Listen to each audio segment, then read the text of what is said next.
Awesome. How are you? I'm very well, thank you. You can hear me I'm clearly. fine. I can hear you very well, yes. Yes.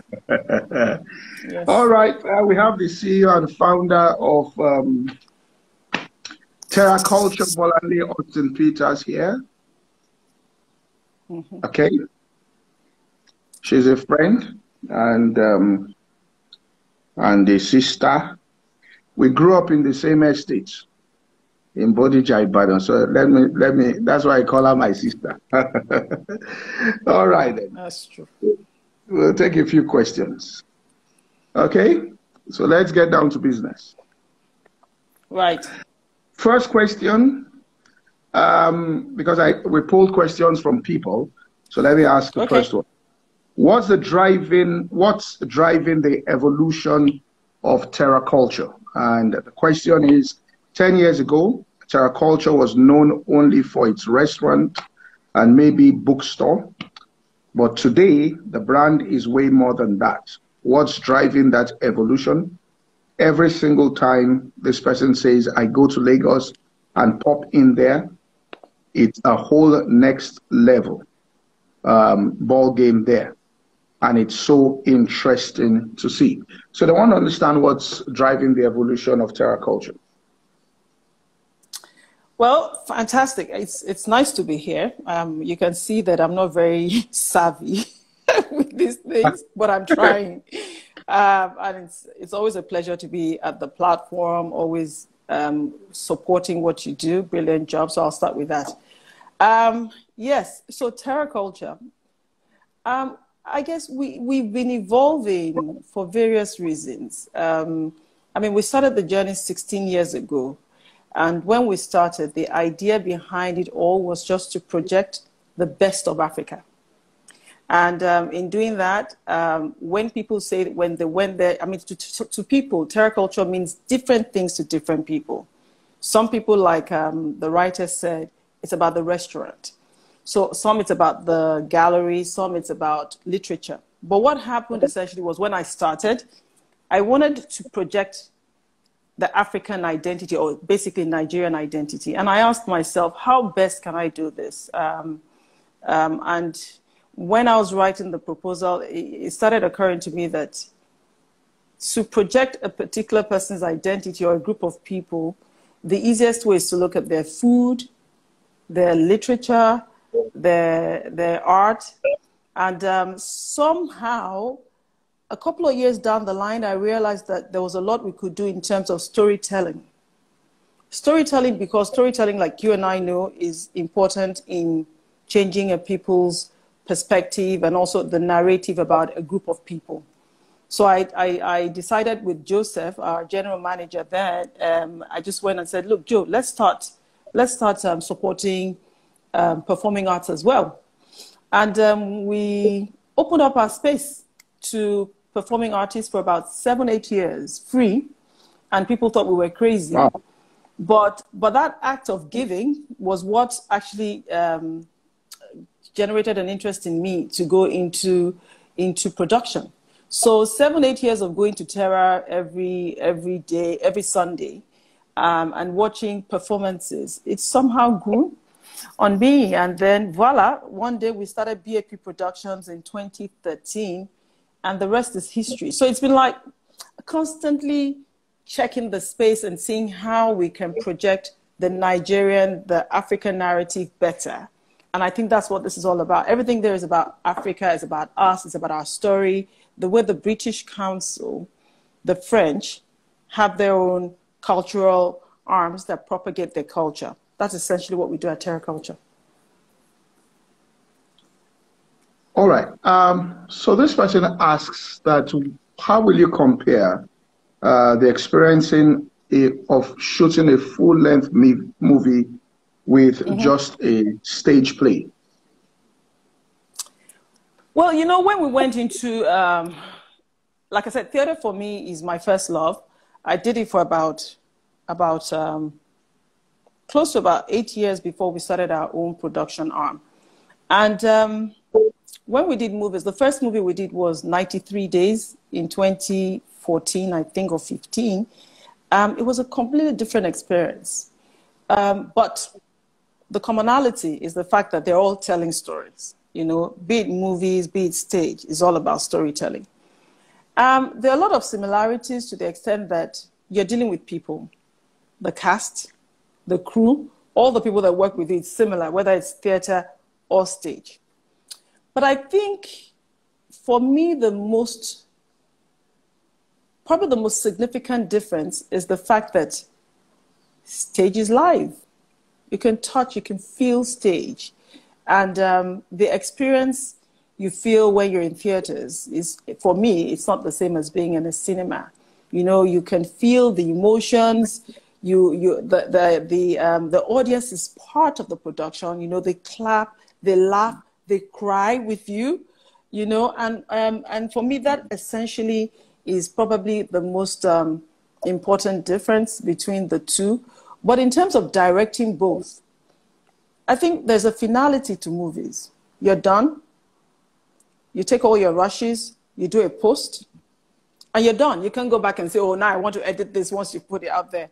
But with stage, every single time we stage, it's a completely different experience. You can see Fela and the Kalakuta Queens on Sunday this week. Next week, you come back, it's a completely different feel. I might have tweaked one or two things.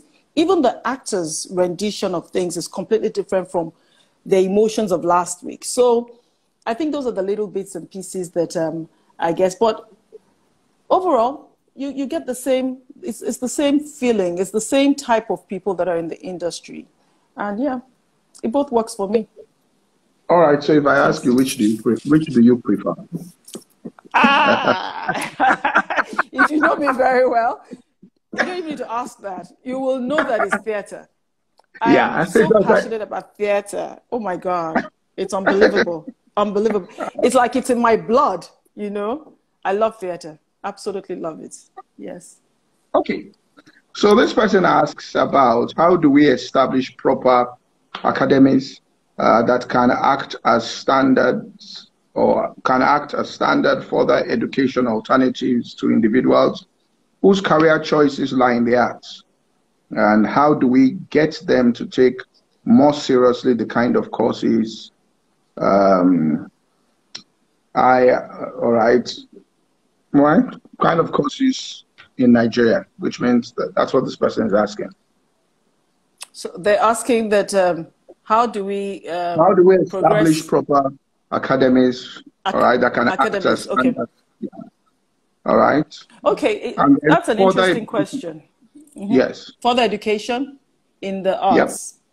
Yep. Yeah. All right. That is such an interesting question, and I tell you why. Because recently, having done what we've done for the past couple of years, we began to realize that there seems to be a gap in terms of further education in the arts, and also in terms of academies or schools where students can come out of university and say, look, I want to continue learning like you do, like I do as a lawyer. You can have series of courses here and there. So just about a year and a half ago, we decided that we're going to start an arts academy, creative arts academy. And the reason is this. For the past, I think now in 2020, over the past 8-9 years or so, we found out that we're teaching a lot. So we become a school of sorts.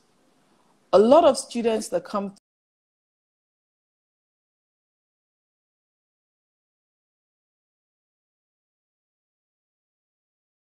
Nigeria now in lighting, in sound, costuming, hair and makeup. So we found out that we had become a school. You know, because a lot of times in Nigeria especially, we place a lot of emphasis on theory, not practical. And when a lot of us go to school in Nigeria, we come out knowing a lot of book knowledge, but we don't have that apprenticeship. We don't have that practical feel to what we studied in school. So we started noticing that most of those that have trained under us, especially in the technical areas, are able to start their own businesses and are able to earn a lot more than those who are reliant on other people for their jobs. So what we did was we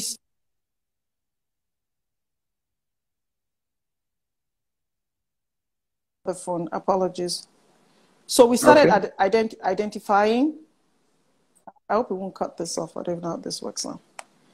So we started identifying areas where we could potentially, the niche areas that we could start an academy in. And that's precisely what we've done now. So we're putting together, in partnership with two, I'm not going to tell you their names yet, but two probably one of the most prominent cultural art schools in Europe is partnering with us, because the gentleman asked about the expertise and the experience required. So we've finally been able to find a partnership with one of the leading schools in Europe and also in Canada. So we're going to be starting this school academy properly, where we will be training art practitioners, students who didn't even study arts. If you want to come into the space, you want to learn about lighting, you want to learn about sound engineering, you want to learn about costuming, stage design, which is necessary even for churches, you know, set design, props. Those are the areas that we're going into. So we're not teaching people how to act. We're not going to be teaching what people expect us to teach, which is directing, acting. No, we're going into those areas that we realize will transfer skills and at the same time allow people to be able to start their own businesses when they're done. So that's our focus. So this question is coming at is very timely, because the gap has been there. It's very difficult to find international institutions that want to come to Nigeria, you know, but we've been fortunate because of, I think, the reputation of the brand and the people that introduced us. So this will take place hopefully this year. And I'm hoping that in doing this, we'll be able to, transfer a lot of skills to, what we're trying to do now is to scale what we're doing. And the one significant thing that I need to point out also is that we recognize now that education in this century, you cannot do anything that is about boxes. The young adults don't like, their attention span is very limited. And if you notice, everything about them is online these days. So our courses are going to be 90% online. So whether you're in Kano, whether you're in Senegal, wherever you are, you can tap into this. So we're becoming a tech school going forward. Okay. So now this brings us to some major areas. Because of this COVID-19, I'm sure the entertainment industry has been really hit hard. Yes. So somebody asks here, and even if you're listening and you're not even in the entertainment industry, what you want to glean is a way of thinking and a way of going about things using the same principles. So I want to ask that, what are the financial prospects for theater streaming services? What tools and techniques are required to make it work? So I don't know if you were aware what happened to us. COVID hit us hard. I mean, it hit everybody. Yeah. And in Nigeria in particular, where the arts is not funded and we have to internally generate our own funds, which is very unusual in any part of the world. The arts is typically funded by some form of endowment or grants, but be that as it may, we're surviving. So COVID comes, and for the first time in 16 years, we had to shut our doors. And we're like, okay. And don't forget, Pastor Poju, that we're a social space. And this is not only terror culture. The arts in particular have been terribly hit because everything we do is about people. And the nature of man is that we want to socialize, like churches as well. They're social spaces. So our restaurant cannot function anymore. Our theater cannot function anymore. We cannot have exhibitions anymore. In short, terror culture shut. First time in 16 years. So we went back, we wept, and then we said, okay, what do we do? And interestingly, I have a group of friends that we all pray together, you know, ladies. And in the past, Joseph and my team, we've all been saying, oh, let's record our plays for posterity so that we can archive them. But interestingly, in the last, I think the past 6 months or 12 months, we've been going on and about, you know what, we need to start showing these things to the world. They're all just sitting here. But don't forget that we only recorded these things for in-house purposes. So it was just lighting, sound was just not up to scratch. So my girlfriend said, BAP, why don't you show us some of these your plays now that we're all just sitting at home? We're all tired of Netflix. You know, it's the same thing, whether you like it or not, blah, blah, blah. So I said, okay, I'll do it. So I reached out to my team and I said, listen, guys, can we begin to show our plays? Well, this is not nice, the recording. I said, you know what? We're going to show it. Whatever you have, let's start. We did it out of pure, just almost like idleness. There's nothing to lose, right? Let's do it. Pastor Porju, that's how we went online. Guess what? We streamed Fela and the Kalakuta Queens. And in less than 24 hours, we had close to 30,000 screens viewing Fela and the Kalakuta. Because I'm like, no, this is not. We didn't even advertise. It was less than 24 hours notice. I just sent a WhatsApp message, a broadcast on my phone, and we used our Terra Culture database. I was like, whoa, this is serious. The quality of recording wasn't up to scratch. You know, it wasn't meant for public viewing. People were calling from New Zealand, Japan, XYZ. We said, this is interesting. We might have struck gold.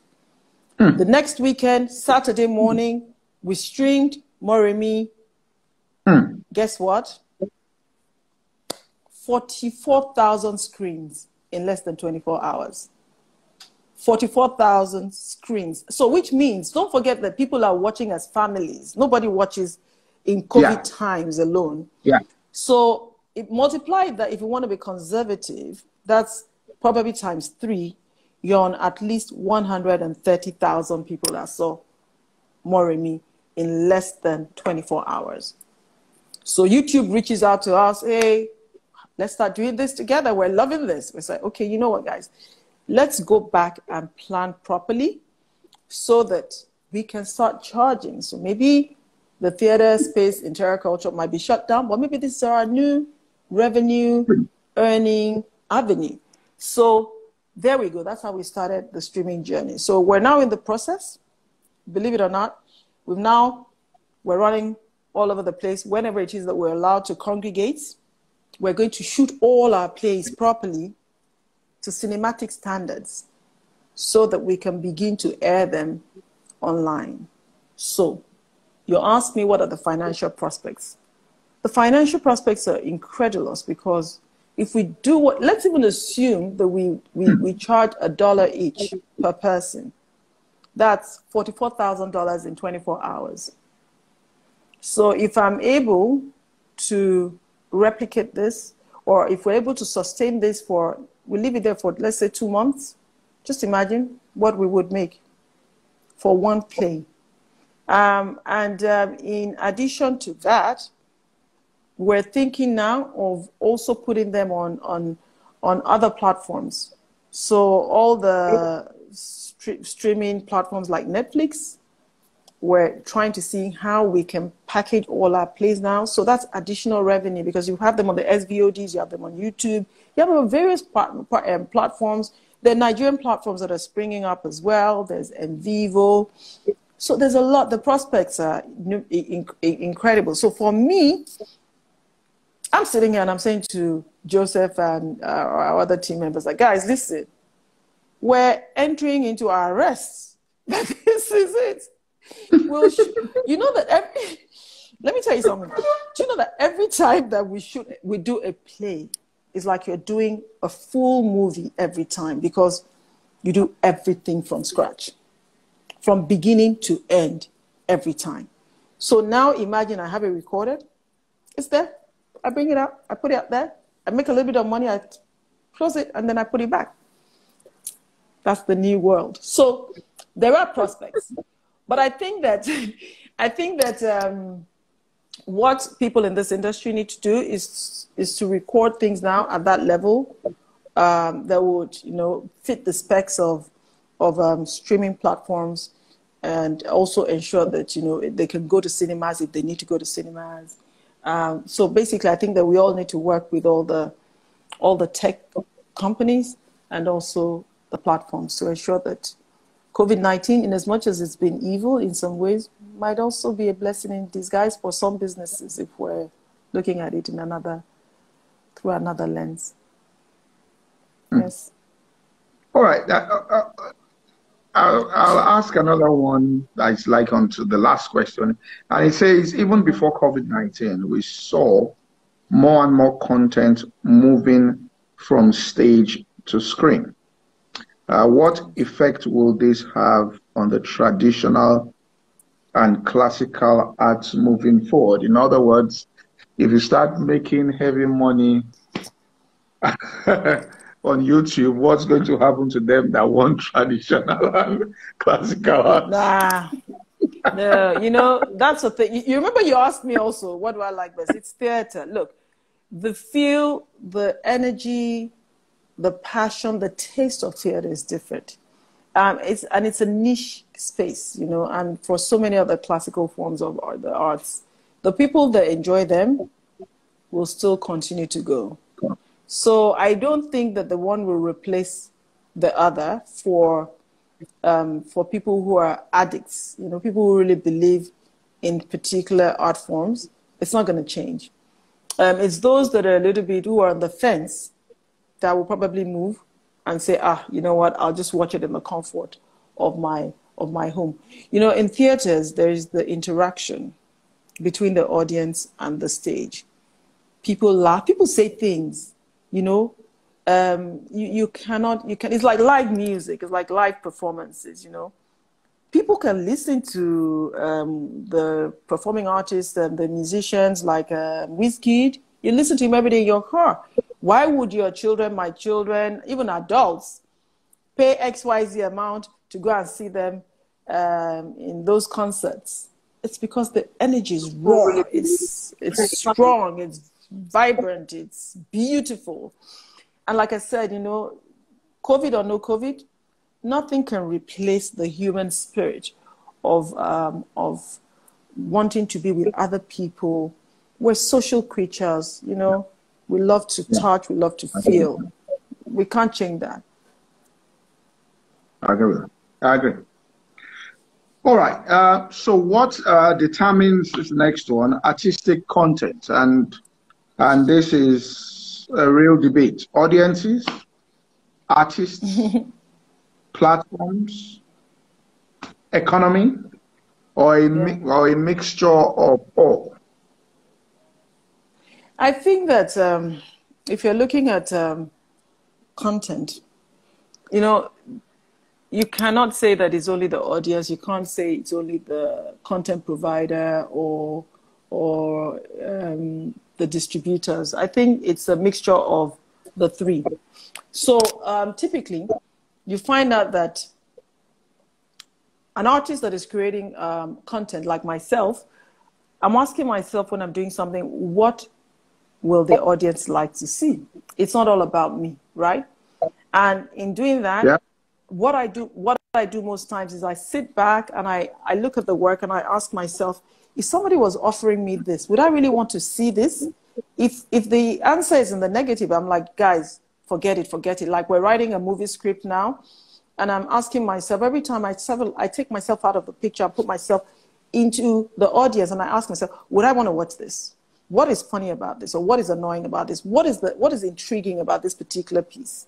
So the artist invariably has to, at times, look at the audience in determining what he wants to do. At the same time, some artists can just be provocative and just say, look, I'm just going to do anything. I don't care. I want to be artistic. Even if people like it, they don't like it, then you're really, really independent and you don't care. And you're following your passion. So to that extent, it's the artist that is dictating the content, right? Yeah. In a lot of times, especially in places like Nigeria, the economics, the money dictates what people produce. So when people tell people, oh, it's thriller that is going to make money, everybody says, oh, let's go and do thriller. Oh, everybody says, oh, it's musicals that is making money. Everybody does musicals. Not necessarily because they have an interest in musicals, but because they've been told that if you do musicals, you'll make money, right? Or if people tell them, oh, the next best thing is all comedy. It doesn't matter what it looks like, just do comedy. Everybody does. So that is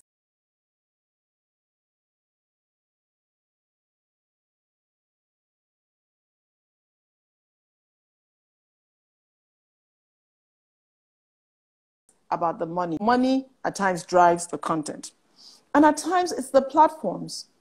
So occasionally you want to put your film on, let's say, I don't want to name names, a particular platform or a particular distributor, and they're having to influence your choice of content.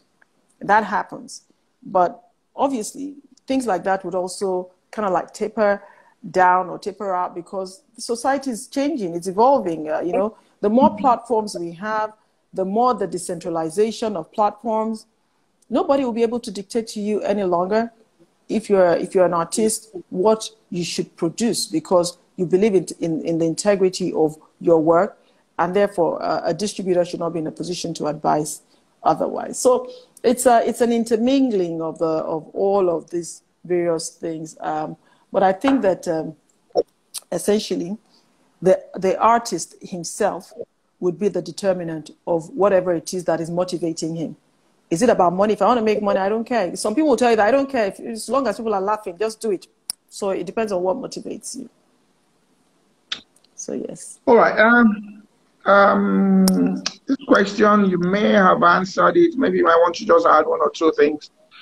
This person asks and says they notice you are airing your live performances on YouTube. And how do you intend to take advantage of social media going forward? But I think you've kind of answered. We've kind of answered it, but bottom line is we've done, again, COVID allowed us to sit back and reflect. So we were meeting 3 times a week as a team online. And we would ask ourselves, what can we be doing differently? What can we be doing differently? COVID does not mean we have to go to sleep. So innovative things came in. In fact, you would probably like something like this because, again, my team members came up with a monologue challenge, which we've never, it's a monologue challenge where people are told to just send in their monologues. You will not believe the incredible talent we have in Nigeria. Oh, my goodness. Young actors just saying lines, acting. So we're going to have to prune it down to 10 best. We had over 100 plus people sent in monologues on Instagram, right? And so we're going to give the first, second, and third winners a prize. We're hoping this will become something even bigger because this is about literature. So this is something that is all generated on Instagram. And again, we had this kind of session that you're having with me with actors, popular actors. So one of our staff as well, she handles that and she's doing quite well. The actors meet and they tell their stories, their journey, how this industry how far this industry has taken them, XYZ, and all of that. So there's quite a number of things that we're doing with social media. I'm not a social media fan, but I also recognize now that it is folly not to use it for your business because the reach is incredible. So increasingly, I'm having to do Instagram, I'm doing Twitter, so it is what it is. But yeah, some people love it more than others. Yeah. All right. What is the effect of Netflix, Nyjah, on theaters and stage plays? What effect is it having on stage plays and theater? Yeah, like we said, we're shut down. Theater, movie going now is no longer possible. So Netflix is the next best thing, and it's doing very well in all homes across the world. So it's not peculiar to Nigeria. But I think that going forward, like I mentioned earlier, there are prospects for partnership. So we will be partnering, and it is our hope that in partnering, more Nigerian content will be streamed on Netflix, both stage movies. I mean, they're acquiring a lot of movies now, which is good for us. We just hope that it also benefits us economically, the producers and those that are investing in the space. So yes, collaboration all the way. One person can't do this thing alone. In any industry that you're in, even churches, you need to partner. Everybody needs to partner to get the best out of the system. So I think that where we are now, the Netflix Nyjah thing is welcome, and we'll continue to see how it pans out. But you can't take away the magic from the theater still. Yes. All right. Okay. As someone who works with creatives in the creative industry, yes, what will you say the highest requirements are in the Nigerian industry currently and future forward? What are the highest requirements in the Nigerian industry? Well, I think I think the first question you asked sort of like nailed it. I think continuous continuing education is important. People need to continually hone their skills. They need to constantly upgrade. The world is fast changing. So education all the way. In every industry, you can't stop learning. And I think that, like I said, the industry was really hit hard by COVID. Even before COVID, people were struggling. So I think that we need to begin to look at what happens in other countries. So I know for a fact that most countries have, if you look at England, for instance, they have the national lottery. They have, in America, they have, everywhere you go, there's a system that sort of like supports the arts, because the arts plays a fundamental role in social cohesion, in making sure that cultures understand each other, so you can't do without us. So the truth is there needs to be some form of endowment fund in place to make sure that artists benefit from this for their productions, as well as even for, there's a lot of aging artists in Nigeria. You hear a lot of stories about people that are ill. There's no what do you call it, health insurance. There's a lot going on in that space, and I'm sure it also affects a lot of other industries, but there is practice all over the world that there's some fund that artists can access, and I think that will be something that will be welcome if that happens in Nigeria, properly structured. And I guess for the space generally, I think we talk about excellence. Anything that you do, you must do it at that level of global excellence, not, oh, this is Nyjah standard. No. The world, nobody's waiting for a specific standard that is specific to you. What is acceptable here must be acceptable in New Zealand, in Japan, in wherever it is. You can't say, oh, it's Nigeria, so it's okay. It's not okay. So a culture of excellence has to come into whatever it is that anybody does. And obviously the infrastructure, if there's the fund again would address things like infrastructure and what have you. So I think if anybody's to take anything from this, I would say excellence. We just need to up our game and ensure that our performances can rival anybody's from anywhere in the world. Okay. So someone asks, what 5 skills does the Nigerian creative need to acquire and build in this new dispensation we have entered post-COVID-19? So what are the 5 skills that the Nigerian creative need to acquire and build in post-COVID-19? I think that's a question for every Nigerian, in fact, the whole world, because at the end of the day, it's not specific to the arts. Everybody needs to come up with some inner strength that's going to sort of like push us through COVID and post-COVID. Specifically, like I said, I think it's not specific. It cuts across. For anybody in life, generally, you need to be strong. You need to develop yourself. You have to have that resilience. that whatever it is that you want to do, you have to apply yourself. Your church didn't start yesterday. You've been in this game for so long and you've kept at it. And where it is today is a function of the fact that you have kept at it at a level of excellence, always pushing. And it's that quality of resilience that even when things are tough, when things are hard, there are times that I ask myself, why am I doing what I'm doing, you know? But, you know, you dust yourself up and you just say, okay, you know, you can't give up. You start again. So resilience is something that every human being needs. And I guess in this age, digital skills, you know, everybody now needs to, this has shown us that we all need to get to that digital age very quickly. As a nation, as a people, as an individual, you need to be, whatever business you're doing, you need to find a way of making sure that it's digitalized. I don't know what else people need. I guess as a pastor, they should be praying more. Pray more and pray for God's guidance. All right. What will you say is the legacy that the likes of Herbert Ogunde and others like him left behind for those making and investing in the arts and culture of Nigeria, especially film? What legacy did those men of that generation leave behind for you? I mean, most of us know Ogunde, you know, his plays, or was it a play? Aye was a movie, actually. Yeah. Was a movie? You know, yeah, it were just, they did things that we can't even do now. You know, Nigeria was a lot more advanced in some certain things even then. The quality of the scripting was really brilliant. And also he did a lot in Yoruba language, which also helped because it's easier for people to communicate in their local languages. I don't know why we keep doing this English thing, but hey, it is a colonial something. So, yes, they are role models.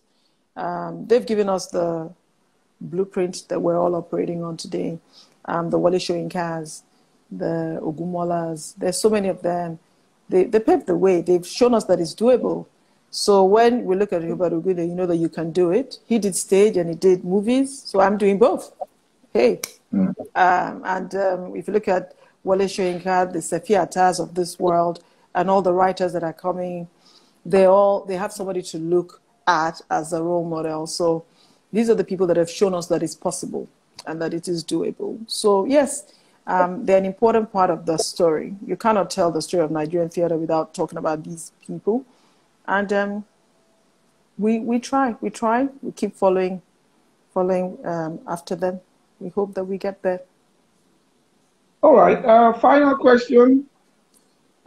This may be, as they say, a cliche question, but what will you tell a 25-year-old, if you are talking to a Bolanle Austen Peters who was 25 years old, what will you tell her to pursue? Whoa.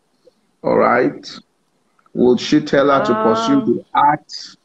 Will you tell her that, look, don't bother about this arts, just stick with the law?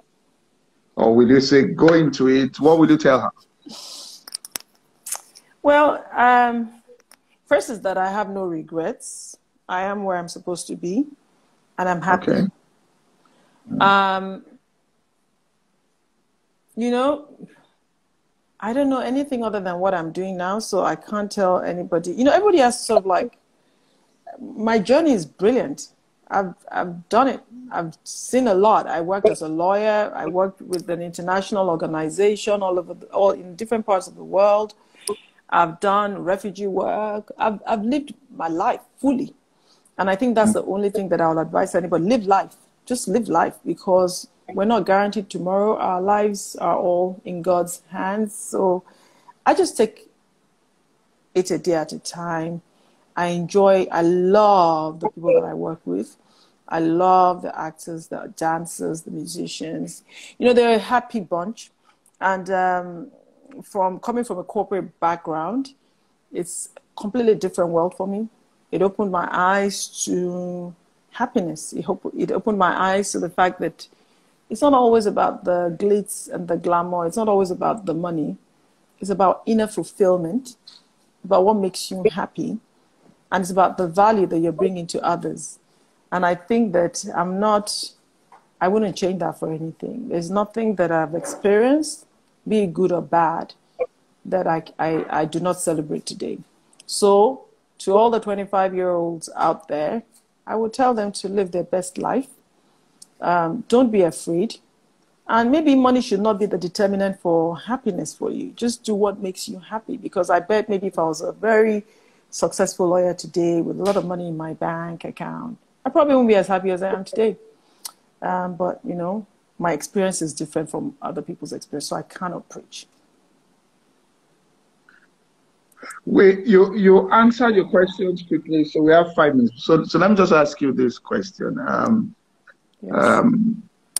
You're coming from the corporate background, you went into art. Will you advise a person to, I mean, I don't understand, but the way you do your things, even in the arts, is quite different. And there are standards that you have. For example, the only reason why it's blowing up on YouTube is because there is a standard. I mean, there's something people are getting from it. I mean, it doesn't just mean I just put a play there. So will you say that having that corporate experience helped you? Yeah. Oh, yeah, certainly. Listen, I'll tell anybody, I tell my children as well that it's important that they get corporate experience or work experience, so to speak, before they branch out into anything that is entrepreneurial. And it doesn't matter whether it's in the arts or it's in science. You should work with people because you get a lot of experience from working with people. So what happened with me, for instance, is I got administrative experience when I was in Ethiopia because I was in charge of the sub office. So I know how to run an office, right? In the field, I got a lot of project management experience when I was working with refugees. So I'm there, you're organizing the logistics of things. So from point A to point Z, the feeding, the social issues, you have to understand that people, certain things must be delivered and they must be delivered because it's life and death.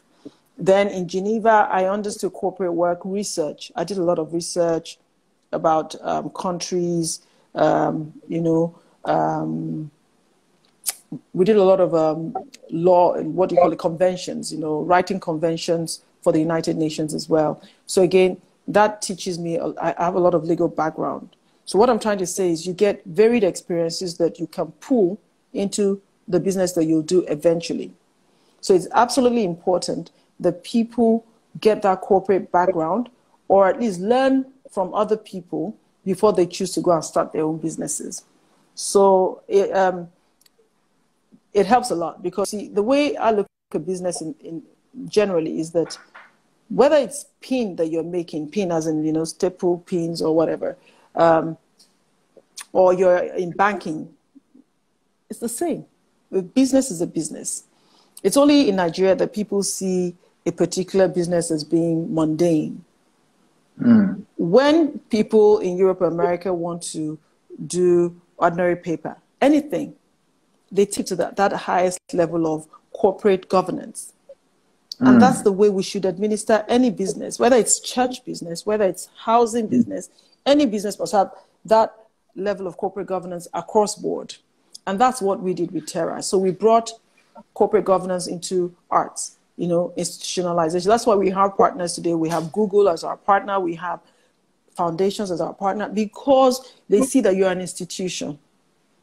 And when you're an institution, people can go through the entire, gamut and say that, okay, what is your financials? You have your financial, you have your audited reports, you have your legal, everything is in place. So I think that's important. However, going to the issue of excellence. Excellence is a trait that you imbibe and you teach yourself. Nobody can teach you that. So there are so many institutions in Nigeria in different sectors. And you'll say, oh, this is what I want to deal with because they're excellent. It's because of the culture that they have imbibed. So that is a character trait that I always tell people. I may be fussy. I go on and on. Why is this? Those who know me that it's not out of a bad mind, but it's because I'm seeking for that. If you look at our productions, you'll see that from the shoes, I'm finicky to the hair. Everything has to be perfect. If it's not, I'm offended because I don't like it when things are out of place. So maybe a bit, yeah, I think that's just something that I think is also lacking generally in Nigeria. We just say it's okay. It's not okay. Mediocrity is not okay. We cannot afford to be mediocre in anything that we do. Anything can be better, so we should keep pushing till it's better. So, thank you very much. Let me just push my luck on one more question. You know, no. Honestly, there's something about you that impresses me, and I'm trying to get that click in you, and that's because, I mean, you moved into a place where the territory arts, I mean, from your background. How did you? Because I think it's still that same quality that or the way you process things, that you could identify the opportunity in YouTube, you could identify this. So in moving into this arts and waking up, opening terror culture, you know, I mean, how did you? I mean, you must have been scared at times that, I mean, this thing. I mean, this thing just will not yeah. work. Huh? Yes, no, you're right. I mean, there are moments of doubt. Fear is human, but you know, and I'm fortunate not because it's you, but you know, we grew up in Ibadan, and I was very fortunate at a very young age. I conquered fear through the Bible. Okay. So Pastor Luby's church, you know Pastor Luby. So between the ages of 14 to 18, I was able to find myself as a person. And that helped me a lot. So that's why I could go into remote places all over the world, live by myself, and it didn't bother me because I developed my core. And that's why I keep telling children, even my children, that you have to find your faith. Your faith is what will build you and will help you through tough times in life.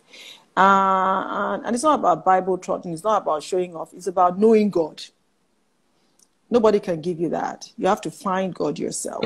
So I think that fearlessness comes from that thing of the Bible telling you that He has not given you the spirit of fear, but of power, love, and of a sound mind. And I remember my mom played a critical role in this. When I was younger, because I was always scared of the dark, and she would say, no, Bolanle, no. Okay, read these Bible passages.